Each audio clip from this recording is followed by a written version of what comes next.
नमस्कार दोस्तों, कैसे हैं आप लोग? वो कहते हैं ना कि जिन्हें मंजिल तक पहुंचना होता है, वो किनारा देखकर रास्ता नहीं बदला करते। तो आप सभी का स्वागत है ज्योतिषार यूट्यूब ऑनलाइन प्लेटफॉर्म पर।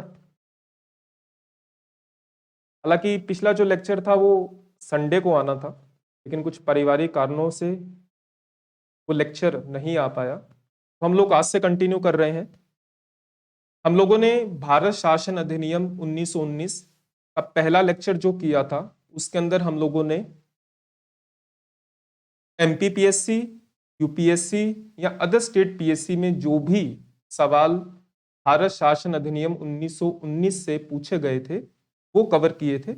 अगर आप लोगों ने वो वीडियो नहीं देखा है तो पहले उसे देख लीजिएगा, तो आपको काफी सारी चीजें समझ में आएंगी कि हाँ, काफी सारी चीजें हम लोग पहले कर चुके हैं।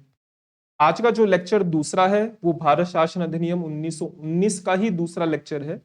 इसके अंदर हम लोग 1919 अधिनियम के कौन से संभावित सवाल बन सकते हैं, यहां पर हम उन सवालों की चर्चा नहीं करेंगे जो पहले किसी स्टेट पीएससी में या यूपीएससी के एग्जाम में पूछे गए हैं। वो हमने पिछले वीडियो लेक्चर में डिस्कशन किया था व्याख्या के साथ। यहां पर हम लोग संभावित प्रश्नों के बारे में चर्चा करेंगे और उसका एक डिटेल्ड एनालिसिस करेंगे, क्योंकि ये जरूरी नहीं है कि जो संभावित सवाल मैं बताऊंगा वही आपको एग्जाम में मिले डायरेक्ट। हाँ, लेकिन जो हम लोग व्याख्या करेंगे, एक्सप्लेनेशन करेंगे उस सवाल के बारे में, उसके उत्तर के संदर्भ में, वो आपके एग्जाम के लिए काफी ज्यादा लाभदायक हो सकती है। और सवालों को इस तरीके से फ्रेम किया गया है कि आपको भारत शासन अधिनियम 1919 कहीं और से पढ़ना ना पड़े, वो सारा का सारा एक साथ तैयार हो जाए। अगर इस लेक्चर की पीडीएफ अगर आपको चाहिए तो डिस्क्रिप्शन के अंदर टेलीग्राम का लिंक दिया गया है ज्योतिषार आईएएस के नाम से, तो आप उस टेलीग्राम पर लिंक पर जाकर उसे ज्वाइन कर इसकी पीडीएफ प्राप्त कर सकते हैं, जो कि लेक्चर से अगले दिन आपको मिल जाएगी। शुरुआत करते हैं। जो लोग मुझसे परिचित नहीं है वो सब, जो लोग मुझसे परिचित नहीं है उनके लिए है, जो लोग जानते हैं वो तो जानते ही है। तो एक बेसिक इंट्रोडक्शन है मेरे बारे में।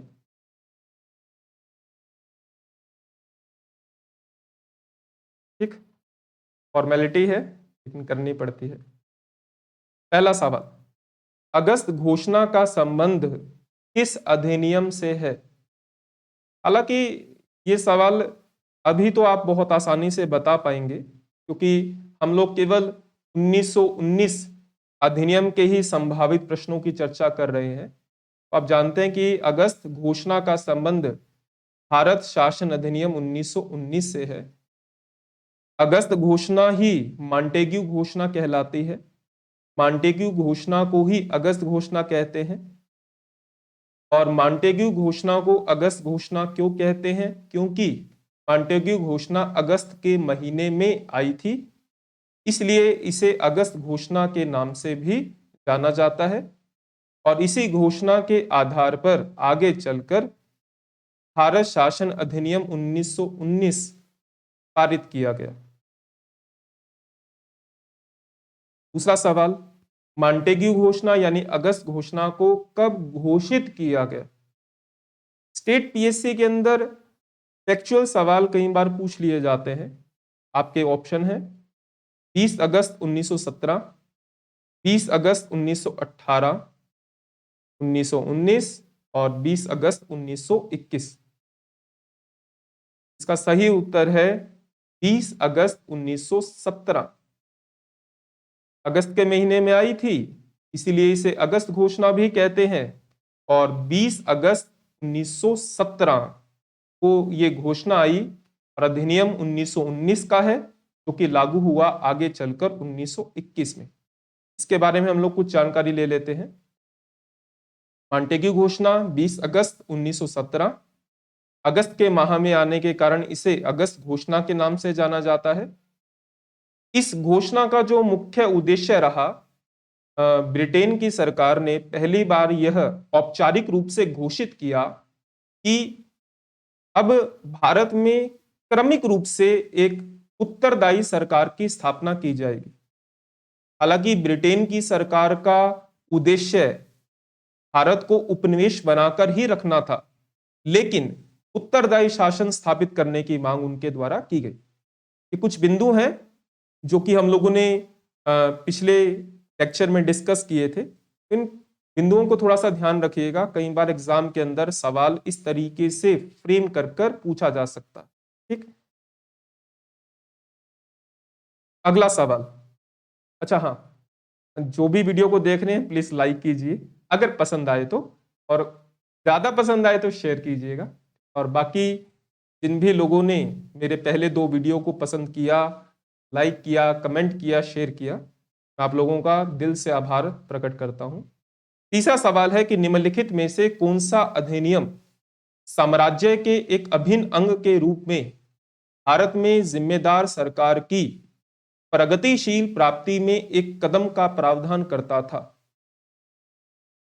आपके ऑप्शन है भारत शासन अधिनियम 1858, भारत शासन अधिनियम 1919, 1935, 1909।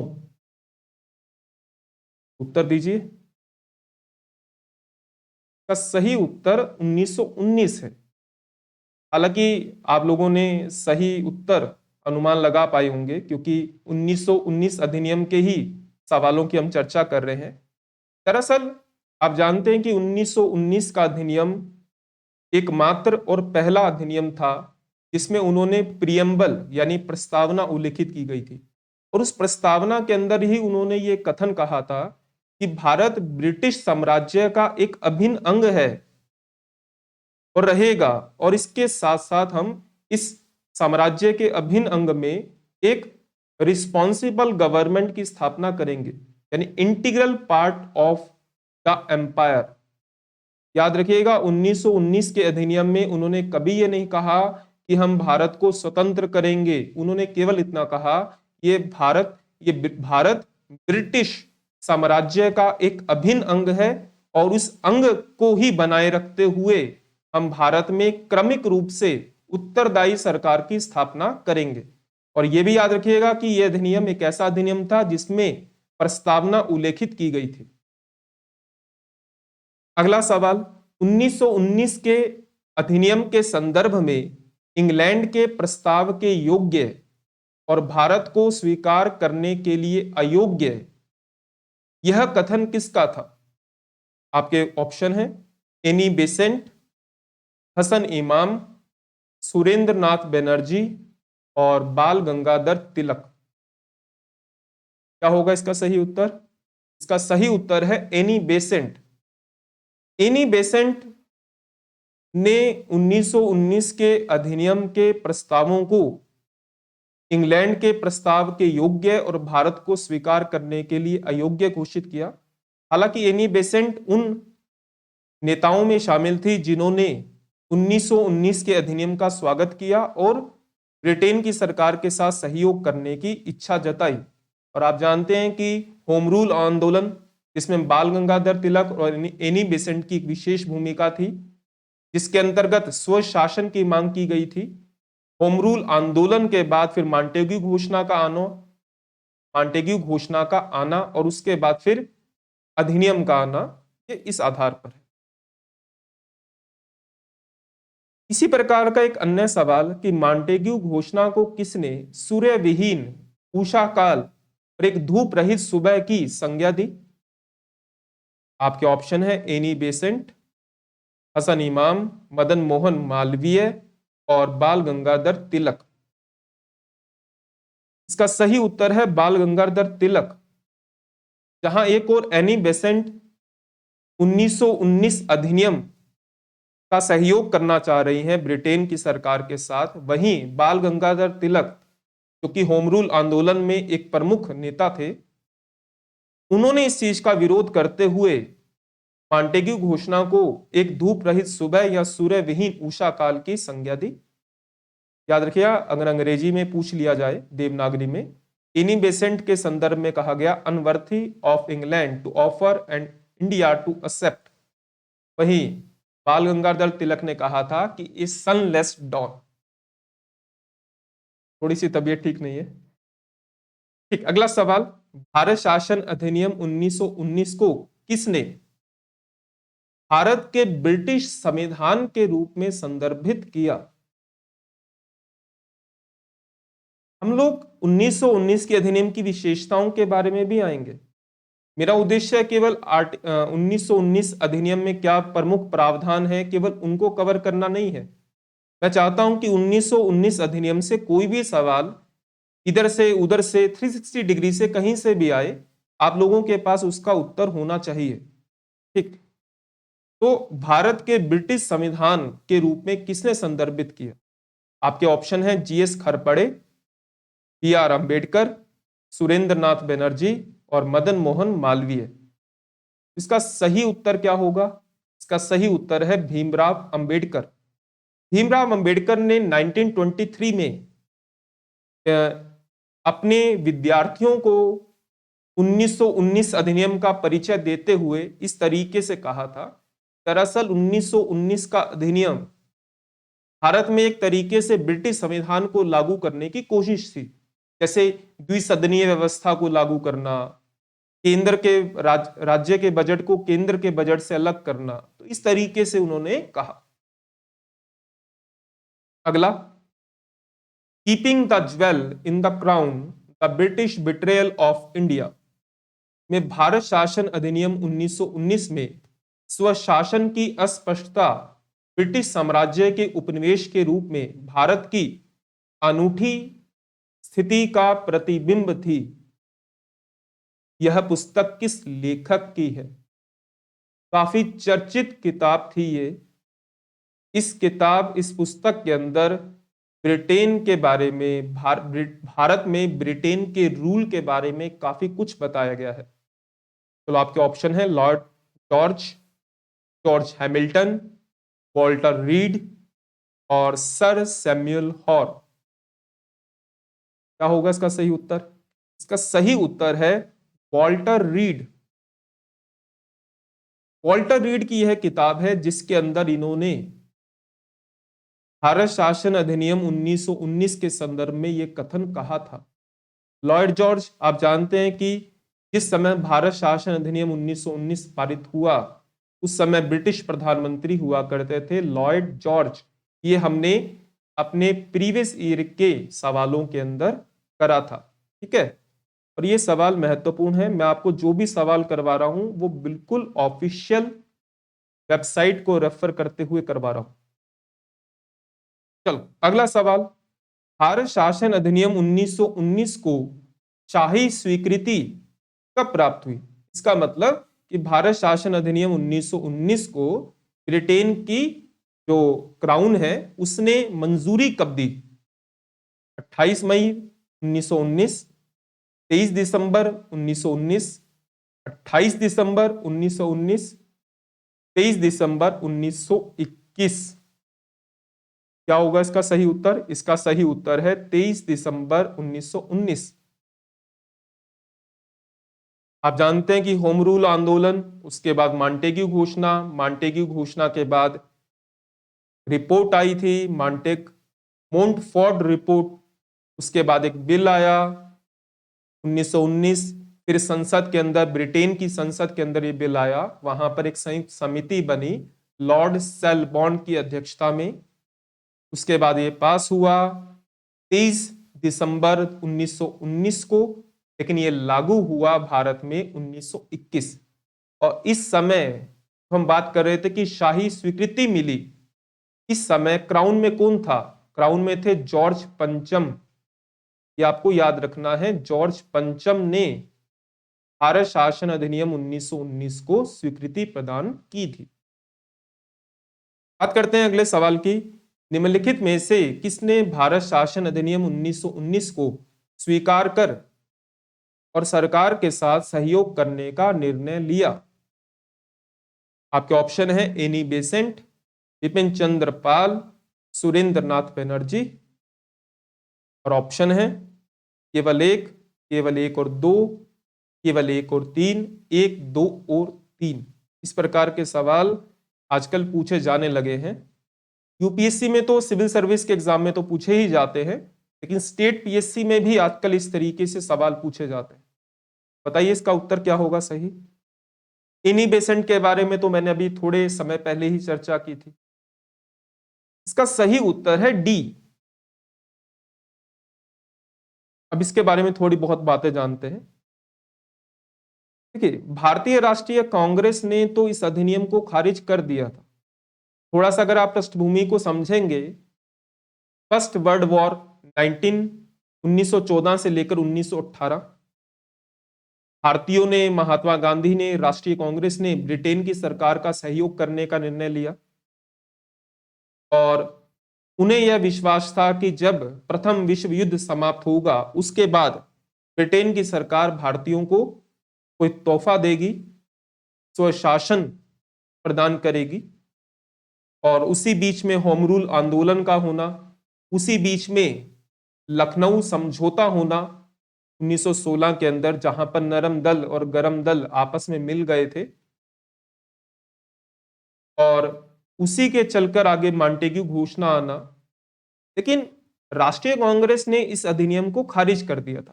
लेकिन कुछ ऐसे नेता थे जो इस अधिनियम का समर्थन कर रहे थे, जिनमें एनी बेसेंट भी थी, एस खारपड़े थे, बिपिन चंद्र पाल थे, सुरेंद्र नाथ बनर्जी थे, तेज बहादुर सप्रू थे। इन सब ने अधिनियम 1919 को स्वीकार किया, सरकार के साथ सहयोग करने का निर्णय लिया। और मदन मोहन मालवीय ने भी इन सुधारों का समर्थन किया था। मोहम्मद अली जिन्ना ने इस अधिनियम के बाद जब कांग्रेस ने इसे कांग्रेस ने खारिज कर दिया, कुछ लोगों ने कांग्रेस को छोड़ दिया, तो मोहम्मद अली जिन्ना ने राष्ट्रीय कांग्रेस से इस्तीफा दे दिया। ये चीजें हैं जैसे प्री के अंदर आपसे पूछी जा सकती है, थोड़ा ध्यान रखिएगा। अगला, मॉन्टेग्यू घोषणा का स्वागत करते हुए किसके नेतृत्व में कांग्रेस से पृथक अखिल भारतीय उदारवादी संघ की स्थापना हुई। इंग्लिश में इसे कहते हैं Indian Liberal Association. Surendra Nath Banerjee, Annie Besant, C R Das, Tej Bahadur Sapru. याद रखिएगा कि किसने मॉन्टेग्यू घोषणा का स्वागत करते हुए किसके नेतृत्व में इंडियन लिबरल एसोसिएशन की स्थापना हुई। इसका सही उत्तर है सुरेंद्र नाथ बनर्जी। सुरेंद्र नाथ बनर्जी ने इस अधिनियम का सबसे ज्यादा समर्थन किया था। सुरेंद्र नाथ बनर्जी के साथ अन्य नेता भी थे जिन्होंने इस अधिनियम का समर्थन किया, सरकार के साथ सहयोग करने का निर्णय लिया। जीएस खारपड़े हैं, एनी बेसेंट है, मदन मोहन मालवीय हैं, जीएस खारपड़े हैं, तो सुरेंद्र नाथ बनर्जी भी थे। और इन्होंने कांग्रेस छोड़कर एक संगठन बनाया था, भारतीय उदारवादी संघ, जिसे अखिल भारतीय उदारवादी संघ भी कहा जाता है। और ये लोग क्या कहलाए थे? उदारवादी। हालांकि आगे चलकर भारत की राजनीति में इनकी भूमिका बिल्कुल ना के बराबर रह गई थी। चलो अगले सवाल की बात करते हैं कि मॉन्टेग्यू घोषणा को कांग्रेस के किस गुट ने भारत का मैग्ना कार्टा कहा? किस गुट ने? आपके ऑप्शन है उदारवादी, अति उदारवादी, गांधीवादी, राष्ट्रवादी। कांग्रेस के किस गुट ने कहा? इसका सही उत्तर है उदारवादी।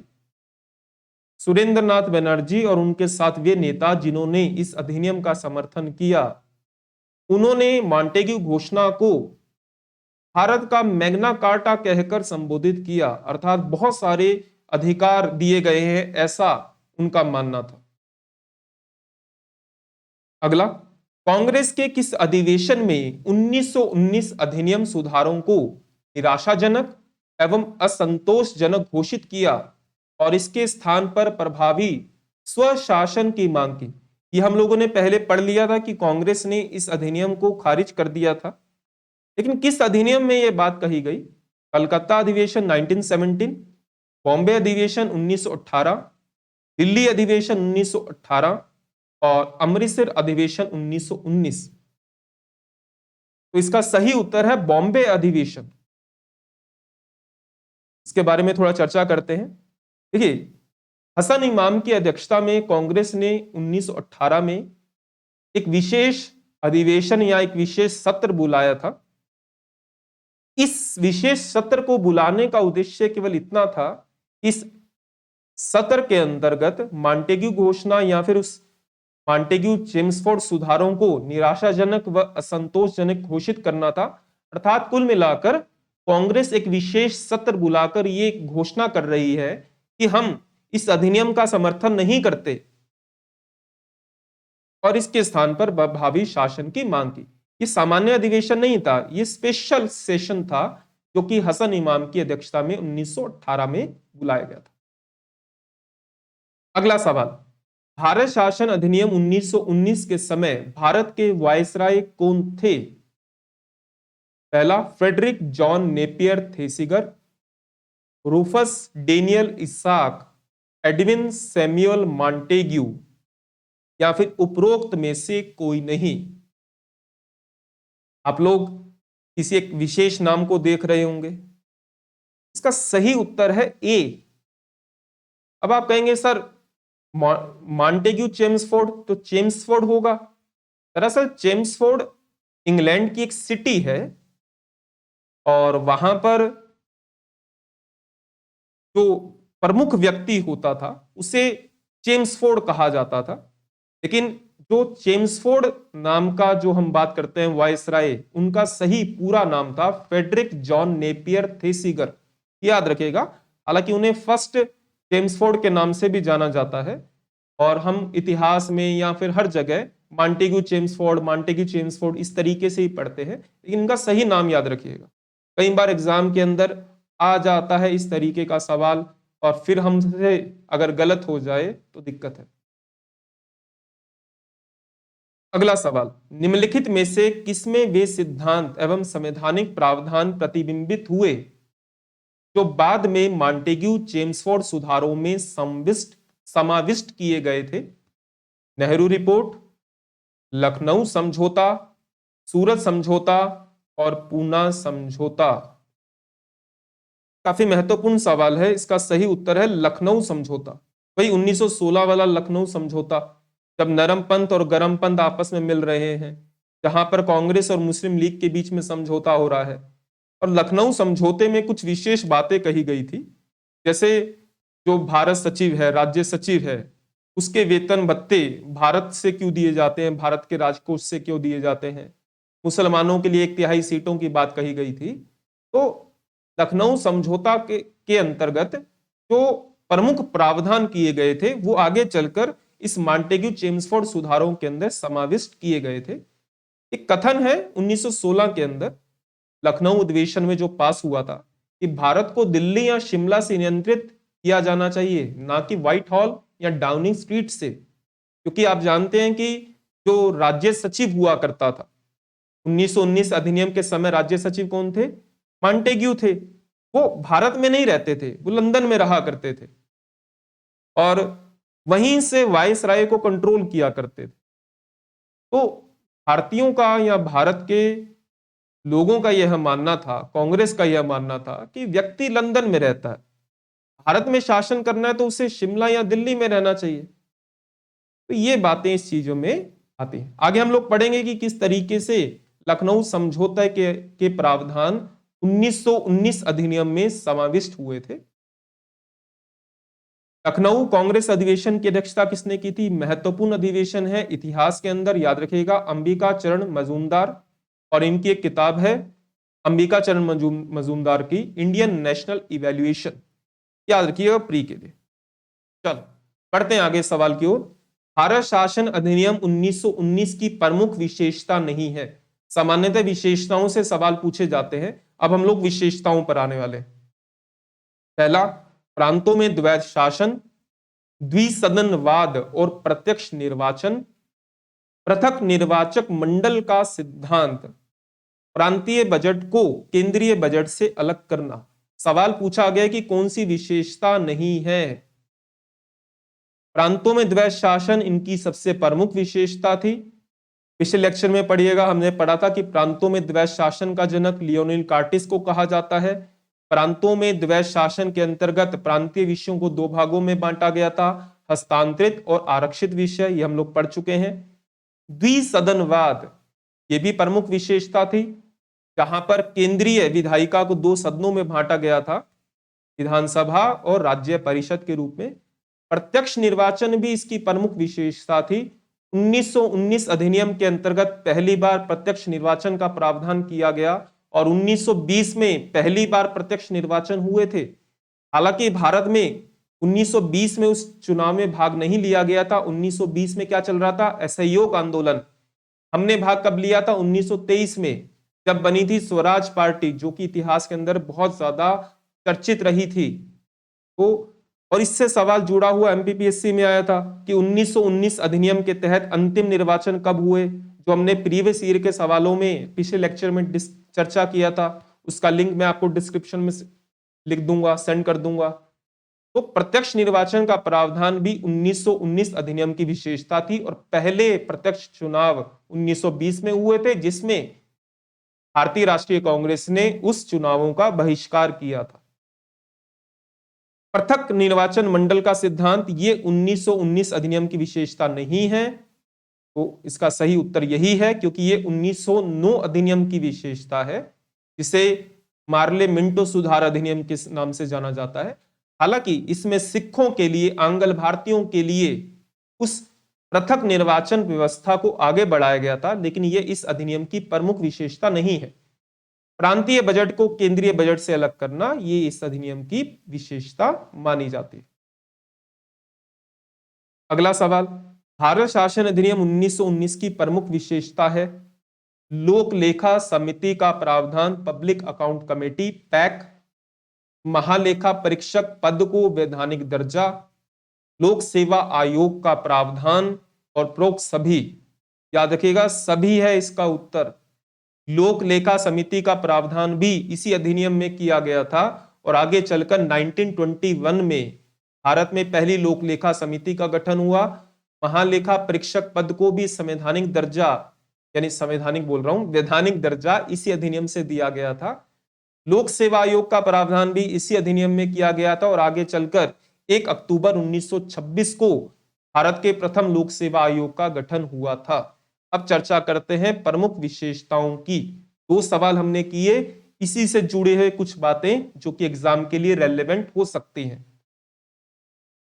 ये हमने भी चर्चा की थी। पहला अधिनियम जिसमें उद्देशिका यानी प्रियम्बल का उल्लेख किया गया। केंद्र और प्रांतों के कार्यों को पहली बार विभाजित किया गया कि ये केंद्रीय विषय हैं, ये प्रांतीय विषय हैं। इसकी शुरुआत होती है यहां से। प्रांतों में पहली बार द्वैध शासन लागू हुआ, जिसे हम डायरार्की के नाम से जानते हैं। इसमें प्रांतों के विषयों को दो भागों में बांटा गया, आरक्षित और हस्तांतरित। ये मैंने आपको पिछले लेक्चर में पढ़ाया था। पहली बार केंद्र में द्विसदनीय विधानमंडल का गठन हुआ, जिसके दो नाम थे, राज्य परिषद और विधानसभा।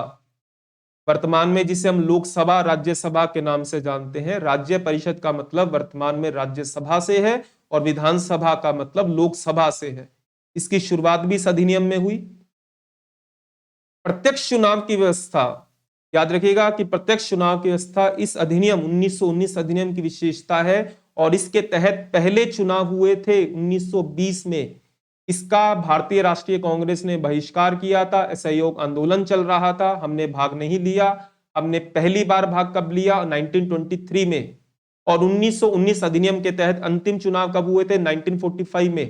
बीच में 1937 में जो प्रांतीय विधानसभाओं के चुनाव हुए थे वो 1935 अधिनियम के तहत हुए थे। ये हमने अपने पिछले लेक्चर में चर्चा की थी। सिखों, एंग्लो इंडियन, यूरोपीय लोगों के लिए अलग निर्वाचक मंडल के सिद्धांत को विस्तारित किया गया। 1909 अधिनियम में सांप्रदायिक प्रतिनिधित्व या पृथक निर्वाचन मंडल इस सिद्धांत की शुरुआत हुई मुस्लिम वर्ग के लिए। इसके अंतर्गत इसे सिख, एंग्लो इंडियन और यूरोपियों के लिए विस्तारित किया गया। यह सवाल असिस्टेंट कमांडेंट की परीक्षा 2013 में पूछा गया था। इसके साथ साथ लंदन में भारत के उच्चायुक्त कार्यालय यानी हाई कमिश्नर ऑफ ऑफिस का सृजन किया गया और भारत सचिव के कुछ कार्यों को इस उच्चायुक्त को स्थानांतरित किया गया। इस पॉइंट को हम आगे लेंगे, डिस्कस करेंगे, लेकिन अभी के लिए याद रखिएगा कि इस अधिनियम में एक भारत में भारत यानी भारत उच्चायुक्त कार्यालय की स्थापना लंदन में की गई थी और जिससे भारत सचिव के कुछ कार्य दिए गए थे। पहली बार केंद्रीय बजट को राज्य के बजटों से यानी प्रांतीय बजटों से पृथक किया गया, यानी प्रांत अपना बजट स्वयं बनाएंगे, केंद्र अपना बजट स्वयं बनाएगी। केंद्रीय विषय अलग थे, प्रांतीय विषय अलग थे। संपत्ति, कर या शिक्षा के आधार पर सीमित संख्या में लोगों को पहली बार वोटिंग राइट मिला। पहली बार महिलाओं को मत देने का अधिकार प्राप्त हुआ। सिविल सेवाओं की भर्ती के लिए लोक सेवा आयोग का प्रावधान किया गया, गठन नहीं हुआ था लेकिन प्रावधान किया गया था और गठन हुआ आगे चलकर 1926 में, हम लोग पढ़ेंगे इसे। अधिनियम ने अनिवार्य किया कि वायसराय की कार्यकारी परिषद के 6 सदस्यों में से 3 भारतीय होंगे। हालांकि ये 6 से बढ़ाकर 8 करने का प्रावधान भी किया गया था लेकिन वो ना हो पाया। लेकिन 6 में से वायसराय जो होता है उसकी जो एग्जीक्यूटिव काउंसिल होगी उसमें 6 लोग होते थे। पहले केवल एक ही भारतीय होता था लेकिन अब यह कहा गया कि 6 में से कम 3 भारतीय होंगे। और इसी अधिनियम में यह प्रावधान किया गया था कि इस अधिनियम ये 10 वर्ष के बाद, यानी 1919 का अधिनियम है तो 10 वर्ष के बाद यानी 1929 के अंदर हम एक वैधानिक आयोग, एक कानूनी आयोग का गठन करेंगे जो इस बात का मूल्यांकन करेगा कि जो हमने अधिकार दिए थे भारतीयों को वो कहां तक उन अधिकारों का पालन करने में सफल हुए, ताकि हम आगे भारतीयों को अधिकार दें। और आप जानते हैं कि 1927 में साइमन कमीशन बना, वो यही कमीशन है जिसे 1929 में बनाना था लेकिन 2 साल पहले बना था। तो याद रखिएगा साइमन कमीशन का गठन किस अधिनियम के तहत या किस अधिनियम के तहत किया गया था, तो 1919 अधिनियम। तो पहली बार केंद्रीय बजट वाला ये वाला प्रावधान। तो 1860 में जेम्स विल्सन ने भारत का पहला बजट पेश किया। 1919 अधिनियम में केंद्र के बजट को राज्यों के बजटों से पृथक किया गया। आप जानते हैं वर्तमान में प्रत्येक राज्य सरकार अपना बजट स्वयं बनाती है, भारत सरकार का बजट अलग होता है। 1921 में अकवर्थ कमेटी बनी थी जिसने रेल बजट को आम बजट से अलग किया था, लेकिन आगे चलकर 2018 में नीति आयोग के एक सदस्य की सिफारिश पर आम बजट और रेल बजट को एक कर दिया गया। वर्तमान में तो एक ही बजट है, लेकिन पहले 2018 से पहले आम बजट अलग होता था, रेलवे बजट अलग होता था। इसी अधिनियम में लोक सेवा आयोग के गठन का प्रावधान था। इस प्रावधान का मूल्यांकन करने के लिए आगे चलकर, अरे यार ये डिस्काउंट नहीं है, ये विस्काउंट है, डिस्काउंट नहीं है, ये विस्काउंट है, ठीक है, इतना याद रखिएगा। 1923 में ब्रिटेन की सरकार ने लॉर्ड विस्काउंट की अध्यक्षता में ली आयोग का गठन किया। इसकी रिपोर्ट आई 1924 में और इस रिपोर्ट के आधार पर 1 अक्टूबर 1926 को लोक सेवा आयोग की स्थापना हुई। इसमें एक अध्यक्ष प्लस 5 मेंबर थे। इसके अध्यक्ष बने सर रॉस वार्कर। और इस 1922 वाला प्रावधान थोड़ा सा अलग है कि अगर आपसे पूछा जाए कि भारत में पहली बार सिविल सेवा परीक्षा कब आयोजित हुई, तो 1922 में हुई। 1922 से पहले सिविल सेवा परीक्षा लंदन में आयोजित होती थी। पहली बार 1922 में इलाहाबाद में सिविल सेवा परीक्षा आयोजित हुई, लेकिन ये जो 1922 में सिविल सेवा परीक्षा आयोजित हुई, इस लोक सेवा आयोग ने ली थी, ये ब्रिटिश लोक सेवा आयोग ने ली थी। 1 अक्टूबर 1926 में भारत में लोक सेवा आयोग बना था जो वर्तमान में यूपीएससी के नाम से जाना जाता है। लेकिन 1926 में जो लोक सेवा आयोग बना था वो यूपीएससी नहीं कहलाता था, वो कहलाता था फेडरल पब्लिक सर्विस कमीशन, संघीय लोक सेवा आयोग, जो कि केंद्र और राज्य दोनों के लिए भर्ती का काम करता था। और आगे चलकर 1935 में प्रावधान कर दिया गया कि भाई केंद्र की सेवाओं के लिए अलग से आयोग होगा, राज्यों की सेवाओं के लिए अलग आयोग होगा और संयुक्त लोक सेवा आयोग भी हो सकता है। पहले इसे फेडरल पब्लिक सर्विस कमीशन कहते थे, वर्तमान में यूपीएससी के नाम से जाना जाता है, ये वही आयोग है। चलो अगला प्रावधान, सवाल मतलब भारत शासन अधिनियम 1919 के माध्यम से निम्नलिखित में से किस प्रावधान में परिवर्तन किया गया? पहला, राज्य सचिव के कार्य में, केंद्रीय कार्यकारिणी में, प्रांतीय कार्यकारिणी में, और आपके ऑप्शन है केवल 3, केवल 1 और 3, केवल 2 और 3, 1, 2 और 3। थोड़ा सोचिए। इसका सही उत्तर डी है। अब वो कैसे है हम लोग इसको समझते हैं। सवाल को फ्रेम इसलिए किया गया है ताकि आप कुछ चीजों को समझ पाए। इसलिए मैंने कहा था कि अगर आप ये सोचेंगे जैसा सवाल मैं करवा रहा हूं ऐसा ही आपको एग्जाम में मिल जाए, ये जरूरी नहीं है। लेकिन जो हम इसकी व्याख्या करते हैं, डिटेल्ड एनालिसिस करते हैं, वो काम का है आपके एग्जाम के लिए। हाँ, बाकी किस्मत है, हो सकता है कि सीधा सवाल भी मिल जाए। देखिए, भारत शासन अधिनियम 1919 के माध्यम से जो परिवर्तन हुए वो 2 स्तरों पर हुए। एक हुए गृह सरकार में और दूसरे हुए भारत सरकार। गृह सरकार का मतलब है जो लंदन में बैठा व्यक्ति है। भारत सरकार का मतलब जो भारत के अंदर व्यवस्था है, केंद्र के स्तर पर, प्रांत के स्तर पर। इसे इस तरीके से समझिए। एक कथन आपको याद होगा, मैंने एक सवाल करवाया था कि किस समझौते के प्रावधान 1919 अधिनियम में शामिल हुए। ये लखनऊ समझौते में बात कही गई थी कि भारत को दिल्ली या शिमला से नियंत्रित किया जाना चाहिए, ना कि व्हाइट हॉल या डाउनिंग स्ट्रीट से। देखिए, ब्रिटेन की सरकार का भारत पर नियंत्रण किस प्रकार का था? 2 लोग हुआ करते थे, सेक्रेटरी ऑफ स्टेट यानी राज्य सचिव जो कि लंदन में रहा करता था। ब्रिटेन का कैबिनेट मिनिस्टर हुआ करता था। भारत में कौन रहता था? वायसराय रहता था जो कि चेम्सफोर्ड थे इस समय। सेक्रेटरी ऑफ स्टेट कौन थे इस समय? एडविन मॉन्टेग्यू थे जो कहां रहते थे? लंदन में रहते थे। वायसराय कहां रहता था? भारत में रहता था। सेक्रेटरी ऑफ स्टेट अपना काम किसके माध्यम से करवाता था? वायसराय के माध्यम से करवाता था। सेक्रेटरी ऑफ स्टेट के 2 काम हुआ करते थे, पॉलिटिकल एंड एडमिनिस्ट्रेटिव वर्क और एजेंसी वर्क। लेकिन ये दोनों ही काम कहां से हो रहे थे? लंदन से हो रहे थे। इसको लेकर कांग्रेस में आपत्ति थी कि भैया भारत में शासन करना है तो शिमला या दिल्ली में बैठकर करो, लंदन में बैठकर क्यों कर रहे हो?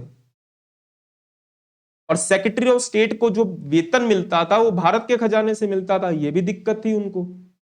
इसके माध्यम से हुआ क्या कि एक नया कार्यालय बना, लंदन के अंदर ही बना, भारत के उच्चायुक्त का कार्यालय, हाई कमिश्नर ऑफिस। इसको दे दिए गए agency work. Political and administrative work secretary of state कर रहा है। एजेंसी वर्क का मतलब कि वायसराय के माध्यम से जो काम करवाना है अब वो करवाएगा भारत का उच्चायुक्त का कार्यालय। सेक्रेटरी ऑफ स्टेट को अब ब्रिटिश राजकोष से वेतन दिया जाएगा, लेकिन भारत के उच्चायुक्त के कार्यालय यानी हाई कमिश्नर ऑफिस का जो वेतन है वो अब भारत के राजकोष से दिया जाएगा।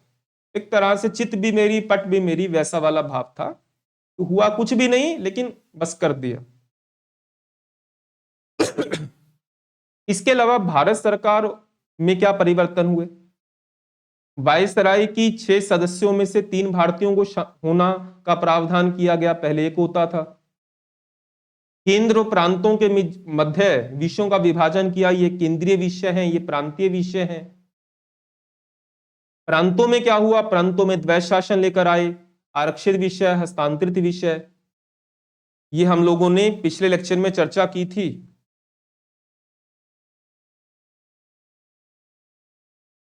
ये वाला डायग्राम आप लोगों को मैंने पिछले उसमें बताया था कि पहली बार केंद्र और प्रांतों के मध्य कार्यों का विभाजन हुआ केंद्रीय सूची और प्रांतीय सूची के रूप में।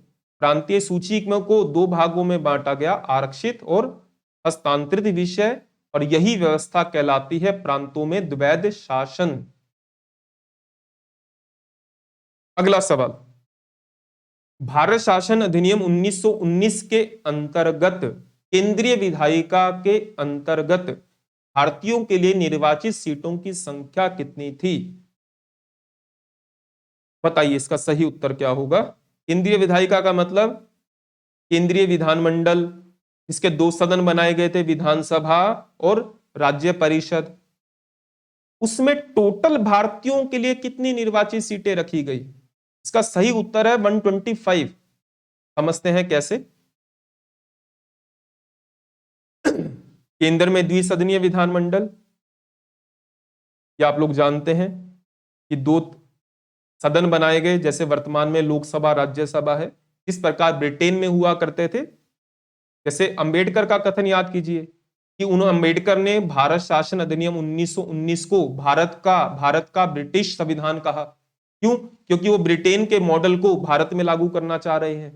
तो दो सदन बनाए, जैसे ब्रिटेन के अंदर संसद के दो सदन होते हैं, हाउस ऑफ कॉमन्स और हाउस ऑफ लॉर्ड्स, भारत में लोकसभा राज्यसभा। इस तरीके से जो विधानसभा थी उसकी कुल सीटें थी 145, इसमें निर्वाचित थी 104 और मनोनीत हुआ करते थे वायसराय के द्वारा 41। राज्य परिषद 60, निर्वाचित कितने होते थे 33, मनोनीत कितने होंगे 27। अब जो निर्वाचित होते थे उसमें अलग अलग सीटें रखी गई थी। सामान्य वर्ग के लिए 52, मुस्लिम के लिए 30, यूरोपियन के लिए 9, जमींदारों के लिए 7, वाणिज्य लोगों के लिए 4, सिख के लिए 2। और इसी प्रकार राज्य परिषद में सामान्य के लिए 15, 11, 3, 3। अब सवाल क्या था, सवाल पर गौर कीजिए। सवाल था कि भारत शासन अधिनियम 1919 के अंतर्गत केंद्रीय विधायिका के अंतर्गत भारतीयों के लिए निर्वाचित सीटों की संख्या कितनी है। तो अगर आप देखिएगा टोटल निर्वाचित अगर आप जोड़ेंगे तो 104 और 33, तो यह आंकड़ा तो आएगा 137। लेकिन पूछा क्या गया है भारतीयों के लिए, तो यूरोपियों की 9 माइनस कर दीजिए और यहां से 3 माइनस कर दीजिए, यानी कुल मिलाकर 137 में से अगर आप 12 घटाएंगे तो उत्तर आएगा 125। तो इस अधिनियम के अंतर्गत केंद्रीय विधायिका में भारतीयों के लिए निर्वाचित सीटों की संख्या थी 125 भारतीयों के लिए, क्योंकि अपने को जो यूरोपियों के लिए रिजर्व सीटें थी वो अलग रखनी है। इसके साथ और भी देखिए 1909 अधिनियम में प्रावधान किया गया था कि मुसलमानों के लिए पृथक निर्वाचन प्रणाली नजर आएगी आपको, यहां पर भी और यहां पर भी। इस अधिनियम में सिखों के लिए सांप्रदायिक व्यवस्था को यानी पृथक निर्वाचन व्यवस्था को आगे बढ़ाया, तो सिख यूरोपियन। थोड़ा सा ध्यान रखिएगा चीजों को, जब हम लोग जोड़कर पढ़ते हैं तो चीजें लंबे समय तक याद रहती हैं और एग्जाम में किसी प्रकार का सवाल आता है तो वो गलत नहीं होता। तो निम्न सदन में 145 सदस्य थे, कुछ मनोनीत होते थे, कुछ अप्रत्यक्ष रूप से प्रांतों से चुने जाते थे। निम्न सदन जिसे हम लोग कहते हैं विधानसभा, उस समय वर्तमान में कहते हैं लोकसभा, कार्यकाल 3 वर्ष रखा गया उस समय। उस सदन जिससे वहां पर 1919 अधिनियम में कहा गया राज्य परिषद, वर्तमान में कहते हैं राज्यसभा, 60 सदस्य, कार्यकाल 5 वर्ष। अब ध्यान क्या रखिएगा, इस सदन में केवल पुरुष सदस्यों को ही शामिल किया गया था, यानी जो निम्न सदन था इसमें महिलाओं को जगहें नहीं। इस सदन में केवल महिलाएं भी शामिल थी और पुरुष भी शामिल थे। निम्न सदन यानी विधानसभा, वर्तमान में लोकसभा, इसमें महिलाएं और पुरुष दोनों भागीदारी कर सकते थे। लेकिन जो निम्न सदन है जिसे राज्य परिषद कहते हैं उसमें महिलाओं को भागीदारी करने की इजाजत नहीं थी, केवल पुरुषों को अधिकार था। बाकी पूरक प्रश्न, सप्लीमेंट्री क्वेश्चन, स्थगन प्रस्ताव ला सकते हैं, बजट के किस्से पर मतदान कर सकते हैं। हालांकि 75% बजट का हिस्सा अभी भी मतदान के योग्य नहीं था। इसमें यह वाला पॉइंट याद रखिएगा कि महिलाओं को और पुरुषों को दोनों को निम्न सदन में तो भागीदारी करने की इजाजत थी, लेकिन उच्च सदन में केवल पुरुषों को भागीदारी की इजाजत थी, महिलाओं को नहीं थी। अगला सवाल, प्रांतों में द्वैध शासन व्यवस्था को कितने प्रांतों में लागू किया गया। ये तो सही है कि प्रांतों में द्वैध शासन किस अधिनियम की विशेषता है, 1919 अधिनियम की। प्रांतों में द्वैध शासन का जनक किसे कहते हैं, लियोनिड कार्टिस को कहते हैं। पिछले लेक्चर में बताया था, आरक्षित हस्तांतरित विषयों के बारे में बताया था। लेकिन कितने प्रांतों में लागू हुई, 7, 8, 9, 11। का सही उत्तर है 8। याद रखिएगा इस चीज को, ये चीज हम लोग पढ़ चुके थे। आरक्षित विषय, हस्तांतरित विषय। पीडीएफ चाहिए तो आप टेलीग्राम लिंक को ज्वाइन कीजिएगा जो डिस्क्रिप्शन में दिया है, तो वहां से आप पीडीएफ ले सकते हैं।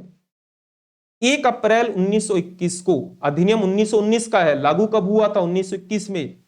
वह शासन 8 प्रांतों में लागू हुआ, असम, बंगाल, बिहार और उड़ीसा जो एक ही थे, मध्य प्रांत, संयुक्त प्रांत, बॉम्बे, मद्रास, पंजाब। एक में लागू नहीं हुआ था।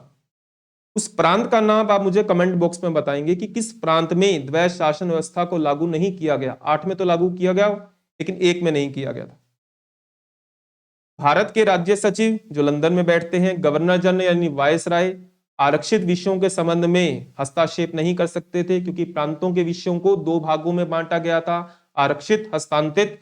आरक्षित विषयों पर उन्हें अधिकार नहीं था। स्थानांतरित विषयों के संबंध में, आरक्षित विषयों के संबंध में हस्तक्षेप करने का अधिकार था। गलत बोल गया मैं, कि हस्तांतरित विषयों में हस्तक्षेप करने का अधिकार नहीं था। आपको याद रखने हैं ये पहले 2 पॉइंट, और किस प्रांत में द्वैध शासन व्यवस्था लागू नहीं हुई थी, आप मुझे वो कमेंट बॉक्स में बताएंगे। अगला सवाल, सर एच बटलर ने किस अधिनियम के बारे में कहा कि भारत में तो यह गाली के शब्द के रूप में प्रयोग किया जा रहा है? मैंने एक आदमी को दूसरे के विरुद्ध चिल्लाते हुए सुना कि तुम डायार्की हो, जैसे यह डोंकी के समान है। हालांकि सवाल ऐसे ही पूछा जा सकता है कि यह कथन किसका है। तो ये कथन किस अधिनियम के बारे में है? तो अधिनियम 1919 के बारे में है। डायरार्की का मतलब द्वैध शासन से है, जो एक प्रकार की गाली के रूप में उपयोग हो रहा है। आखिरी सवाल, साइमन कमीशन का गठन किस अधिनियम के तहत किया गया था? इसका उत्तर आप लोग जानते हैं, भारत शासन अधिनियम 1919 के तहत, क्योंकि इसमें कहा गया था कि 10 वर्ष के बाद हम मूल्यांकन करेंगे कि हम आगे भारतीयों को कौन से अधिकार दें। लेकिन 2 वर्ष पहले यानी 1927 में साइमन कमीशन, जिसे व्हाइट कमीशन के नाम से जाना जाता है, उसका गठन हुआ था, जो कि हम लोग आगे चलकर भारत शासन अधिनियम 1919 में पढ़ेंगे। इस तरीके से चीजों को पढ़ेंगे। ठीक, अगला जो लेक्चर होगा वो होगा संडे को, जिसके अंदर हम लोग भारत शासन अधिनियम 1935 के पिछले वर्षों के सवालों की चर्चा करेंगे व्याख्या के साथ। चाहे वो यूपीएससी हो, स्टेट पीएससी हो, सीडीएस हो, या कोई भी अन्य एग्जाम हो, और उसके बाद 1935 अधिनियम के क्या संभावित सवाल बन सकते हैं उसकी चर्चा करेंगे। अगर आप लोगों को वीडियो पसंद आया तो शेयर कीजिए, और जो लोग लाइक करते हैं, कमेंट करते हैं, तो उनका बहुत दिल से आभार। Thank you.